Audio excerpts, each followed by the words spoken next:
आज कांग्रेस पार्टी के द्वारा हमारे लोकप्रिय मुख्यमंत्री मोहन यादव जी पे जो एक आरोप लगाए गए वो पूरी तरह गलत है। भ्रम की स्थिति पैदा करने का प्रयास कांग्रेस और उनके नेताओं के द्वारा किया जा रहा है। मैं समझता हूं कि इसमें बिल्कुल भी सच्चाई नहीं है। मैं बताना चाहता हूं कि हमारे मुख्यमंत्री के द्वारा जो 2023 में जो नामांकन उन्होंने दाखिल किया था, उस स्थिति में उनके पास 17 एकड़ की जो जमीन थी, जो आज उसमें कुछ भी परिवर्तन नहीं हुआ और वो 17 एकड़ की जमीन थी। उनकी पत्नी सीमा यादव के नाम से 12.29 एकड़ की जो जमीन थी, इसमें भी 2026 में कोई परिवर्तन नहीं हुआ।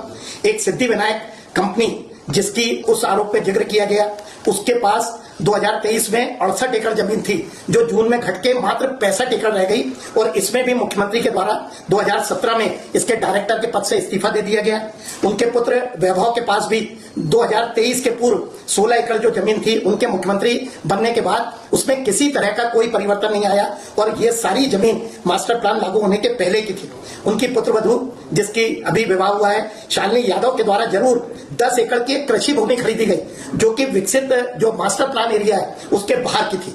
जो रिश्तेदारों का जिक्र उस आरोप पे किया गया है वो पूरी तरह से गलत है। मुख्यमंत्री और उनके परिवार का कोई उससे लेना देना नहीं है। उनके रिश्तेदार, उनका अपना स्वतंत्र अस्तित्व है। लेकिन मेरी जानकारी में यह आया है कि उनपे भी जो आरोप लगाए गए रिश्तेदारों पे, उसमें भी जो तथ्य दिए गए हैं वो पूरे गलत है। मेरी जानकारी में बताया गया है कि वे भी उस पर अपना स्टैंड लेंगे और जो उन्हें कार्रवाई करना है वे करेंगे।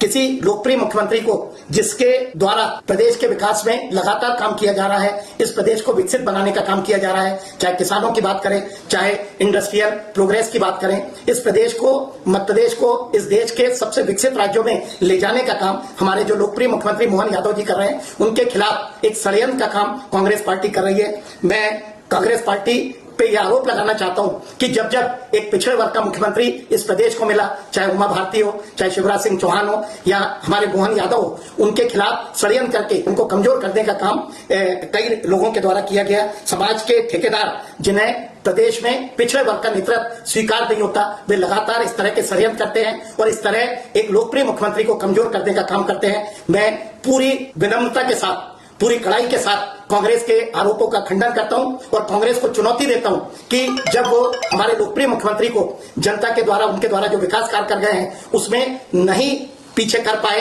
तो उनके द्वारा इस तरह के षड्यंत्र करके हमारी सरकार को, मुख्यमंत्री को कमजोर करने का काम किया जा रहा है, जिसे इस प्रदेश की जनता कतई बर्दाश्त नहीं करेगी।